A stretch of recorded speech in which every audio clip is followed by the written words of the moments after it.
مسلمان کی یہ ذمہ داری ہے کہ اپنی اور اپنے زیر کفالت لوگوں کی کفایت کی حد تک روزی کمائے، یہ تو اس پر فرض ہے۔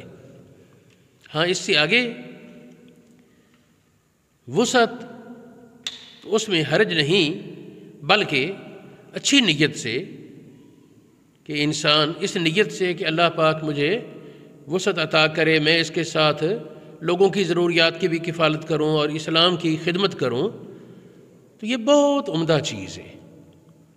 غور کیا جائے، حضرت ابو بکر صدیق رضی اللہ تعالی عنہ آپ کی مناقب میں اور عثمان غنی رضی اللہ تعالی عنہ کے مناقب میں مال کا بہت بڑا عنصر ہے کہ انہوں نے اللہ پاک کے دیے ہوئے مال سے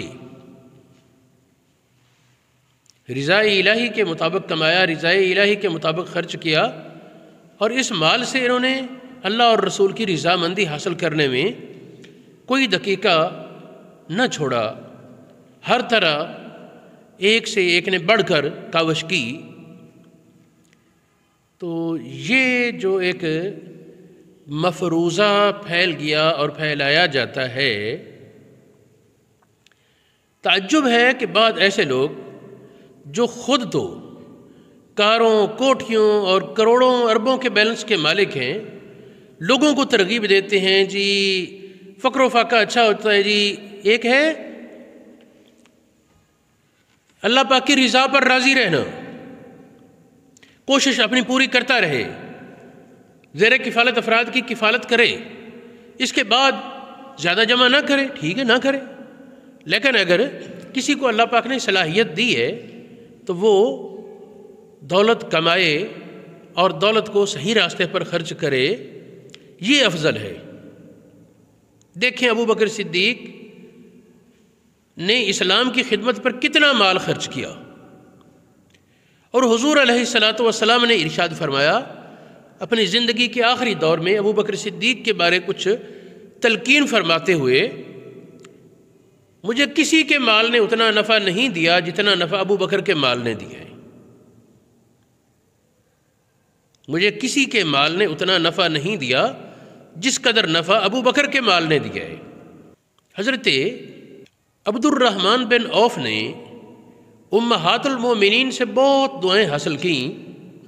نبی کریم علیہ الصلوۃ والسلام کے وصال فرمانے کے بعد، دنیا سے پردہ پوش ہونے کے بعد، نبی کریم علیہ الصلوۃ والسلام کی ازواج کی خدمت ویسے تو سارے لوگ کرتے، لیکن جس نے اپنی ڈیوٹی بنا لیا، جس نے اپنی ذمہ داری سمجھ لیا کہ میں نے ان کے لیے اتنی خدمت کرنی ہے جس کے ساتھ ان کی وہ اچھی گزران بسر ہو سکے، یہ عبد الرحمن بن عوف تھے۔ وقتاً فوقتاً خطیر رقم امہات المومنین کی خدمت میں پیش کرتے۔ تو ایک موقع پر حضرت ام المومنین عائشہ صدیقہ رضی اللہ تعالی عنہا نے فرمایا تھا کہ حضور علیہ السلام نے فرمایا میرے بعد جو تمہاری بڑی خدمت کرے گا، صادق، بار، سچا اور فرمان بردار، سچا فرمان بردار۔ پھر فرمایا کہ عبد الرحمن بن عوف کو خوشخبری دے دو، اللہ رب العالمین نے اس کو جنت میں سلسبیل چشمے کا مالک بنا دیا۔ تو یہ ایک بہت بڑی فضیلت ہے۔ اسی طرح حضور علیہ الصلوۃ والسلام کے صحابہ میں یہ ٹھیک ہے، ایک حال وہ ہوتا ہے جس میں اہل صفہ کا حق مقرر کر دیا کہ وہ دین کی خدمت کے لیے انہوں نے اپنے آپ کو وقف کیا ہے، امت مسلمہ کے ذمہ لازم ہے وہ ان کی کفالت کرے، لیکن اس میں کاہلی کو ترجیح نہیں دی، بیکاری کو ترجیح نہیں دی، ہاتھ پر ہاتھ رکھ کر بیٹھ جانے کو، خالی ہاتھ بیٹھنا، اس کو ترجیح نہیں دی۔ اصحاب صفہ وہ ایک اہم تر کام میں مصروف، دین کی تعلیم اور تعلم کے کام میں مصروف تھے۔ اگر وہ اس کام کو چھوڑتے تو دین کے نظام میں رکھنا پیدا ہوتا، تو ان کو اس کام میں مکمل متوجہ کر دیا اور ان کی کفالت امت کے ذمے اللہ پاک نے ڈال دی۔ یہ آج بھی، یہ سلسلہ آج بھی موجود ہے کہ اگر کچھ لوگ اخلاص سے اللہ رب العالمین کی رضا کے لیے، دین پاک کی خدمت کے لیے، رسول اللہ کے دین کی خدمت کے لیے اپنے آپ کو وقف کر دیں، اسی کام کے لیے ان کے دن رات اسی بھی سوچ بچار میں اور اسی کام میں ہو، تو ان کی کفالت وہ امت کی ذمہ داری ہے۔ جبکہ ہمارا حال کیا ہے کہ مسجد کے لیے تو ہم وہ لاکھوں کا قالین ڈلوا دیں گے، لیکن امام مسجد کے گھر کے لیے وہ مہینے کا 20,000 روپے دینا بھی بڑا بجھل اور مصیبت لگتا ہے۔ حالانکہ ائمہ مساجد بھی اسی معاشرے کا حصہ ہیں، اور اسلام نے ایک اصول دیا، جو دوسرے کے کام میں رکا ہوا ہے اس کے ذمہ ہے اس کی خدمت کرے، اس کی کفالت کرے۔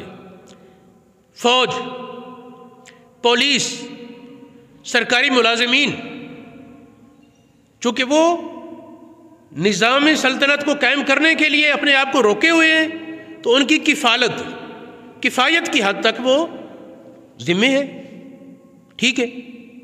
لیکن یہ سمجھنا کہ جی وہ احادیث جن میں فقر پر صبر کی تلقین تھی، ان کو سمجھا گیا کہ شاید فقر کی فضیلت بیان ہو رہی ہے۔ یہ ایک بنیادی نقطہ ہے جس کی طرف میں توجہ دلانا چاہتا ہوں۔ فقر اور افلاس، غربت اور محتاجی، یہ ایک امتحان ہے۔ کوشش کے باوجود اگر زائل نہ ہو، انسان محنت کرے، کوشش کرے، رزق حلال کمائے، اپنی کفایت سیاری کوشش کرے، اس کے باوجود اگر وہ تنگ دست ہے، یہ ایک مصیبت ہے، یہ ایک امتحان ہے، اس پر صبر کا حکم ہے، اس پر صبر کا حکم ہے۔ اب یہ معنی تو نہیں ہوگا کہ کسی کو فضیلت بتائی جائے، بیماری پر اتنا اجر ملے گا، بیماری پر اتنا اجر ملے گا، وہ کہے جی بیماری صحت سے افضل ہوتی ہے۔ یہ کس نے کہہ دیا؟ مصیبت پر اس قدر ثواب ملے گا، اس کو کوئی کہنے لگے جی اللہ پاک کی عافیت سے مصیبت بہتر ہے؟ نہ میرے بھائی، حضور علیہ الصلوۃ والسلام نے تلقین فرمائی، اللہ پاک سے مصیبت نہ مانگو، عافیت مانگو۔ ہاں مصیبت آ جائے تو صبر کرو، صحت مانگو، بیماری نہ مانگو، بیماری آ جائے تو صبر کرو۔ ایک صحابی تھے نا، بڑے بیمار، بہت زیادہ بیمار، اور ایک مدت تک بیماری میں مبتلا رہے۔ حضور علیہ الصلوۃ والسلام تشریف لائے، نبی پاک علیہ السلام نے عیادت کے بعد فرمایا، بیمار پرسی کی، پھر فرمایا تو کوئی دعا تو نہیں کرتا تھا بیماری آنے سے پہلے؟ اس نے کہا جی کرتا تھا دعا، اور اب بھی کرتا ہوں۔ فرمایا کیا دعا؟ اس نے کہا جی میں یہ دعا کرتا ہوں کہ یا اللہ اگر تو نے آخرت میں مجھے کوئی سزا دینی ہے دنیا میں پوری کر لے، آخرت میں نہ دینا۔ فرمایا استغفر اللہ، اللہ پاک کے امتحان کو کون برداشت کر سکتا ہے؟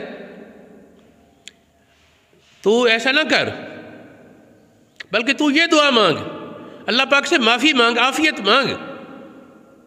تو یہ دعا مانگ، ربنا آتنا فی الدنیا حسنۃ وفی الآخرۃ حسنۃ وقنا عذاب النار۔ کیا اللہ پاک کے لیے کوئی مجبوری ہے کہ ضرور تجھے سزا دے؟ اللہ پاک دونوں جہان میں معاف کر سکتا ہے۔ چنانچہ اس نے یہ دعا شروع کی اور تھوڑے دنوں میں صحت یاب ہو گیا۔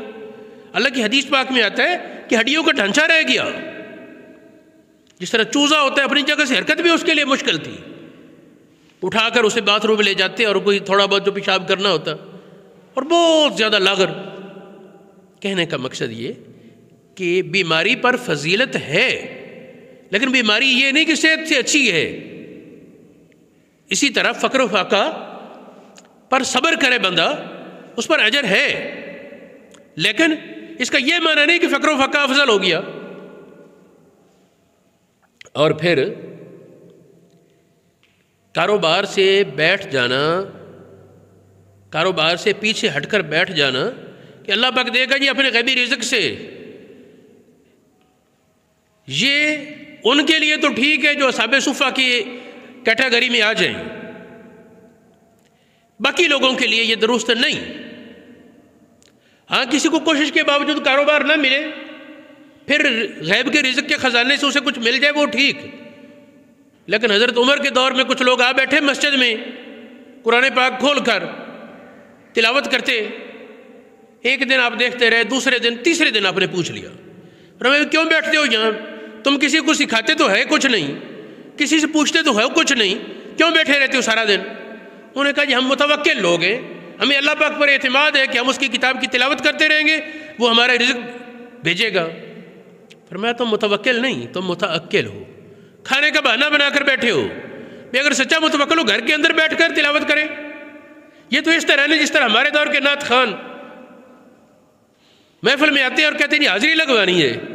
اللہ کے بندو حاضری لگوانی گھر بیٹھ کر لگواؤ، محفلوں میں حاضری یہ رسول اللہ کی بارگاہ میں حاضری نہیں، یہ اللہ پاک کی بارگاہ میں حاضری نہیں، یہ لوگوں سے جیبیں کاٹنے کے سوا کچھ نہیں، یا لوگوں سے مانگنا، تو یہ نہیں، اسلام اس کی اجازت نہیں دیتا۔ میں نے بتایا کہ کاروبار کو چھوڑنا اور مکمل طور پر بیٹھ جانا اس کی اجازت یہ اہل صفہ اور ان کے ساتھ لاحق لوگوں کے لیے تو ہے، اس کے سوا کسی کو نہیں۔ ایک صحابی تھے حضرت ابو درداء رضی اللہ تعالی عنہ، وہ میں نے پہلے بھی ایک بار واقعہ سنایا تھا، محنت مزدوری کرتے اور جمع روزی نہیں تھی، دہاڑی لگ گئی، لے آئے، کھا پی لیا 2 دن۔ تو حضرت ابو درداء رضی اللہ تعالی عنہ کوئی اتفاق سے مزدوری نہ ملی، کوئی انہیں لے کر نہ گیا مزدوری پر، فاقوں پر نوبت آ گئی۔ اب ظاہر ہے بیگم نے تو مانگنا ہے،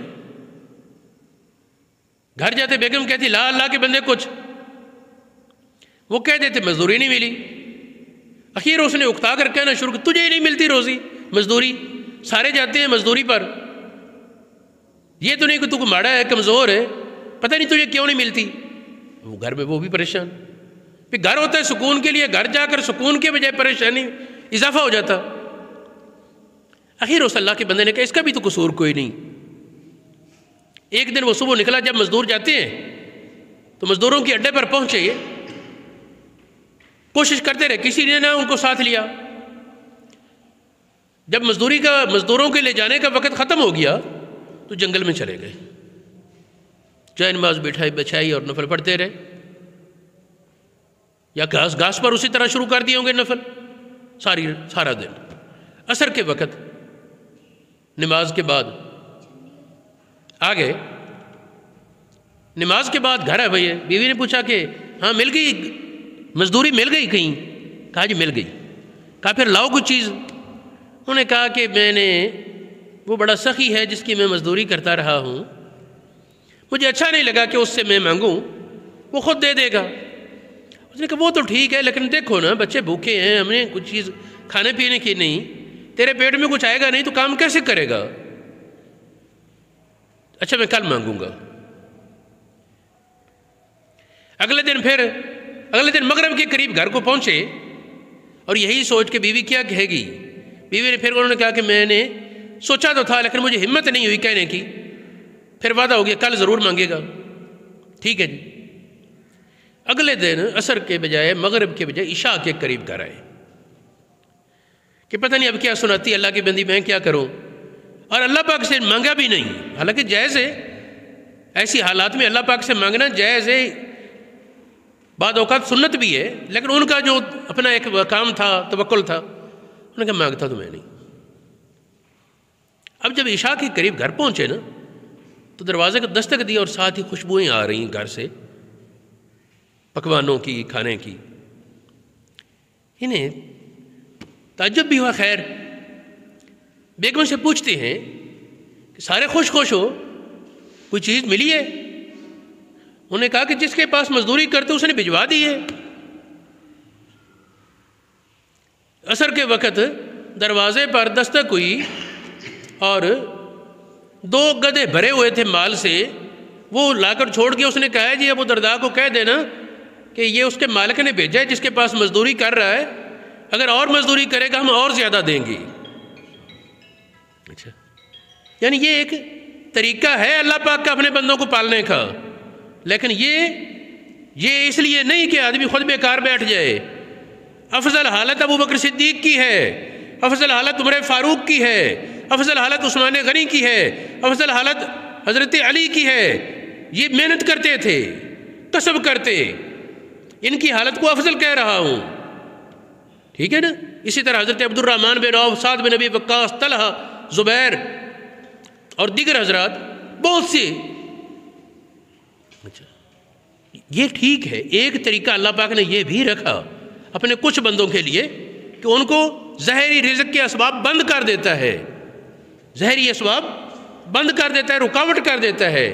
ایک وہ طریقہ ہے، لیکن خود بیکار بیٹھ جانا، خود کوشش نہ کرنا، یہ جائز نہیں۔ انسان کو کسب کا حکم ہے۔ حضرت اب ایک سادہ سی بات سوچیں، اسلام کے 5 رکن ہیں، نماز، روزہ، حج، زکوٰۃ اور کلمہ۔ کلمہ شریف تو پہلا ہے، اس کے بغیر تو کچھ بھی نہیں۔ اب دیکھیں کہ زکوٰۃ اور حج، زکوٰۃ اور حج یہ کون کرے گا؟ جس پر مال فرض ہے، مال ہے جس کے پاس وہ کرے گا نا۔ اور اگر مال کمانے کو ہی معیوب سمجھا جائے، جرم جانا جائے، تو پھر سادہ سی بات ہے، زکوٰۃ تو کوئی نہیں دے گا۔ جب دینے والا ہوگا ہی کوئی نہیں تو لینے والوں کو ملے گا کیا؟ صدقہ خیرات وہ بھی سلسلہ ختم، قربانی، صدقۃ الفطر، یعنی یہ ایک جو تصور دے دیا گیا ہے کہ فقر و فاقہ کو افضل قرار دے دیا، یہ نہیں۔ افضل ہے حلال کما کر غنی ہونا، کہ اللہ رب العالمین اپنے حبیب کے لیے افضل حالت کو ترجیح دیتا ہے۔ نبی پاک کو اللہ پاک نے فرمایا تمہیں فقر میں پایا، اللہ پاک نے غنی کر دیا، اور بعد والی حالت وہ پہلی حالت سے بہتر ہوتی ہے نبی پاک کی۔ وَلَلْآخِرَةُ خَيْرٌ لَكَ مِنَ الْأُولَىٰ، بعد والا وقت نبی پاک کا پہلے سے برتر ہوتا ہے۔ لہٰذا یہ تصور ہاں وہ ٹھیک ہے، بعض اوقات جو فضائل ہیں جس طرح میں نے بتایا وہ اس طرح ہے، جس طرح بیماری اور مصیبت پر صبر، اس میں اجر ہے۔ یہ اس قاعدے پر ہے کہ اگر کوئی فقر و فاقہ میں مبتلا ہے، کوشش کے باوجود اسے فراخی نہیں ملتی تو وہ صبر کرے، اس کے لیے صبر پر اجر ہے۔ اس کا یہ معنی نہیں کہ وہی حالت ہر کوئی اپنا لے۔ پھر اگلی بات دیکھیں، یہ رزق کمانا تو بہت اچھا، لیکن یاد رہے رزق حلال کمانا ہے۔ نبی پاک صلی اللہ علیہ وسلم کی غلامی یہ جہنم سے آزادی کی سند ہے، اور نبی پاک کی غلامی کا یہ تقاضا ہے کہ تو کمانے میں اپنی مرضی پر نہ چل، رسول اللہ کی رضا کو دیکھ۔ نبی پاک جہاں اجازت دیتے ہیں وہ کما، جہاں سے روکتے ہیں وہ رک جا، رسول کا نوکر بن، فرمان بردار غلام بن، بے لگام نہ بن۔ محمد کی غلامی ہے سند آزاد ہونے کی، تو نبی پاک صلی اللہ علیہ وسلم کی نوکری غلامی یہ اصل ہے۔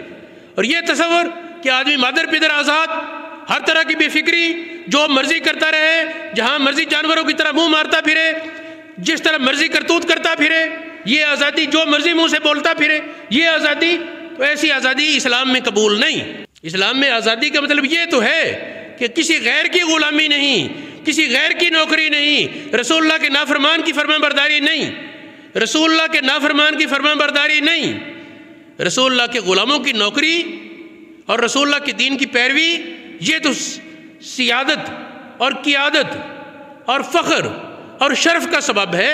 انتم الاعلون ان کنتم مؤمنین، اللہ پاک نے فرمایا تم ہی سربلند ہو اگر تم سچے ایماندار بن جاؤ۔ میرے معزز سامعین، میں جو بات کر رہا ہوں، حضور علیہ السلام کی حدیثیں دیکھو، 1 نہیں، 2 نہیں، 3 نہیں، 4 نہیں، 20 حدیثیں ہیں جن میں نبی پاک نے فقر سے پناہ مانگی۔ یا اللہ میں تیری بارگاہ میں محتاجی سے پناہ مانگتا ہوں، محتاجی سے پناہ مانگتا ہوں۔ نبی کریم علیہ السلام کی زندگی کے جس طرح آخر دور قریب آتا گیا، آپ کے غنا، ظاہری مال و دولت میں بھی برکت اور اضافہ ہوتا گیا، اور اللہ رب العالمین کے قرب میں بھی۔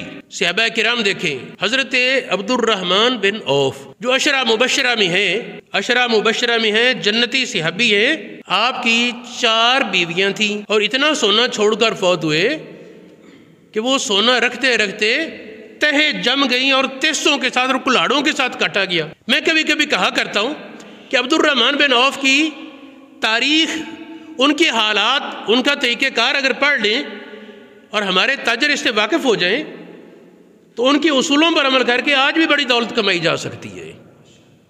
مثال کے طور پر کسی نے پوچھا عبد الرحمن بن عوف سے، تم اتنے دولت مند ہو، راز کیا ہے؟ انہوں نے فرمایا کہ میں کوشش یہ کرتا ہوں کہ مال سرکٹ میں رہے، جمع ہو کر رکھنے کے بجائے اس کو کاروبار میں چلتا رہے۔ اس نے کہا جی مثال کے طور پر، انہوں نے کہا جی میں نے آج 1000 گھوڑا خریدا، ہر گھوڑا 1000 دینار میں، گھوڑے بہت مہنگے تھے عرب میں، ہر گھوڑا 1000 دینار میں 1000 گھوڑے میں نے خریدے، اور میں نے وہ 1000 گھوڑے 1000 دینار کے حساب سے ہی بیچ دیے۔ کہا جی پھر تمہیں کیا فائدہ آیا؟ انہوں نے کہا کہ میں نے جب خریدے تو ان کی کٹھی لگام وہ شامل تھی، اس پر وہ 1000 دینار کے اندر ہی تھی۔ میں نے گھوڑے لینے کے بعد کٹھی اتار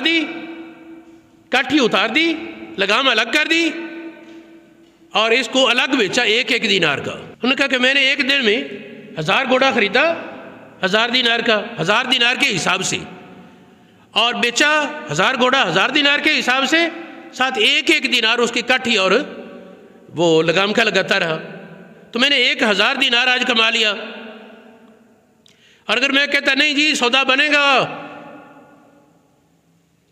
وہ 1500 دینار کا تو میں بیچوں گا، پہلی بات پتہ نہیں بنتا یا نہ بنتا، دوسری بار بنتا شاید 1 گھوڑا بکتا یا کیا ہوتی صورت، لیکن میں نے وہ اپنے گاہکوں کو بھی مطمئن رکھا، زیادہ مال لایا، زیادہ بیچ دیا، خلق خدا کی ضرورت بھی پوری ہوئی، اور ساتھ یہ ہے کہ میرے رزق میں بھی اللہ پاک نے اضافہ کر دیا۔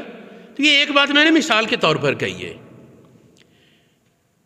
تو یہ عبد الرحمن بن عوف جب فوت ہوئے تو اتنا سونا تھا کہ ان کے وہ تیسوں کے ساتھ اور کلہاڑوں کے ساتھ کاٹا گیا۔ حضرت زبیر جنتی صحابی، آپ کا جو ترکہ تھا، کچھ زمینیں تھیں، کچھ حویلیاں تھیں، کچھ اس طرح کی جائیداد تھی، جب وہ سب بکا تو وہ 5.5 کروڑ درہم سے اوپر بنتا ہے۔ اب 5.5 کروڑ درہم حساب کریں، ایک درہم 300 روپے، بلکہ 350 روپے کا بنتا ہے ہمارے حساب سے، 5.5 کروڑ درہم، یہ بھی بڑی خطیر رقم بنے گی۔ حضرت طلحہ عشرہ مبشرہ میں، تو حضرت طلحہ کو لقب دیا گیا تھا طلحۃ الخیر، طلحۃ الجواد۔ طلحہ وہ صحابی ہیں جنہوں نے ایک دن ایک موقع پر اکٹھا 4 لاکھ درہم خیرات کیا، اکٹھا ایک دن میں 4 لاکھ درہم خیرات کیا، یہ حضرت طلحہ ہو گئے۔ حضرت عبد الرحمن بن عوف پہلے ذکر ہو چکے۔ حضرت علی مرتضیٰ رضی اللہ تعالی عنہ جو زاہد ترین صحابہ میں سے ایک ہے، زہد میں کمال درجہ آپ تھے، لیکن زہد کا معنی یہ نہیں ہوتا بندہ ہاتھ پر ہاتھ رکھ کے بیکار بیٹھ جائے، وہ اپنے جسم پر اپنے خرچے پر تھوڑا سا۔ کسی نے پوچھا جی امیر المومنین نے لباس پہنا ہوا ہے، کتنے کا ہے؟ فرمایا 5 درہم کا، 5 درہم کا لباس ہے۔ اس نے کہا جی پھر آپ تنخواہ نہیں لیتے؟ فرمایا کہ وہ میں جو مستحق سمجھتا ہوں ان کو دے دیتا ہوں۔ پھر فرمایا کہ یہ حضرت عمر کے دور میں نا، جب غنیمت کے مال بڑے وافر آئے تھے، حضرت عمر کے دور میں غنیمت ایران فتح ہوا اور بہت زیادہ مال دولت آیا، تو جو اکابر صحابہ تھے جنہوں نے اسلام کی ابتدائی دور میں خدمات کی تھیں، ان کا حصہ حضرت عمر نے مقرر کر دیا تھا، تو اس وقت اکٹھی جو خدمت ہوئی حضرت علی کی، وہ اس دور کے کروڑوں دینار بنتی ہے۔ تو حضرت علی نے اس کروڑوں دینار کو یہ نہیں کہ اڑا دیا فضول خرچی میں، ضائع کر دیا، نہیں، زمین خریدی۔ یمبو کا علاقہ، جنہوں نے عرب دیکھا ہے وہ جانتے ہیں، یمبو ایک علاقہ ہے عرب میں، تو یمبو کا علاقہ یمبو کہلاتا ہی اسی زمین کی وجہ سے ہے۔ یمبو کا معنی چشمہ۔ حضرت علی نے عرب میں وہاں زمینیں خریدی اور ملک شام سے کاریگر بلوائے جنہوں نے وہاں چشمے کھودے۔ حالانکہ وہاں چشمے اگانا، زمین سے پانی نکالنا بڑا مشکل ہے، لیکن حضرت علی، اور جب وہ چشمے کھودنے والے مزدور کام کرتے نا، تو حضرت علی خود ہاتھ میں کدال پکڑ کر شروع ہو جاتے۔ کسی نے کہا جی اللہ پاک نے آپ کو وسعت دی ہے، آپ خود؟ انہوں نے کہا کہ میں اللہ رب العالمین کی رضا حاصل کرنا چاہتا ہوں۔ جن کے لیے رضا کی گارنٹیاں ہیں وہ تو اس طرح مشقت کر، پسینوں پسین، یوں پسینہ چلتا، اور سارا لباس پسینوں پسین ہے، لیکن پھر محنت کر رہے ہیں۔ تو حضرت علی نے اس باغ کا اور اس زمین کا حوالہ دے کر فرمایا، وہ بہت سی زمین قابل کاشت بنا کر، بڑے باغ لگوا کر سارا اللہ کی راہ میں وقف کر دیا۔ فرمایا کہ میرا آج کا صدقہ 40,000 درہم بنتا ہے، 40,000 درہم آج میں نے صدقہ کیا ہے، اپنے لیے وہ سادہ 5 درہم کا ہی۔ تو میرے معزز سامعین، وہ حال افضل ہے جو عشرہ مبشرہ کا حال تھا، وہ حال افضل ہے جو نبی پاک کے کبار صحابہ کا تھا۔ ہاں، وہ بھی سارے صحابہ فضیلت والے، وہ بھی ناقص نہیں، کسی کو بغیر ثواب کی روزی مل جائے، لیکن اصل یہ ہے کہ آدمی محنت کرے، رزق حلال کمائے اور اس میں سستی نہ کرے۔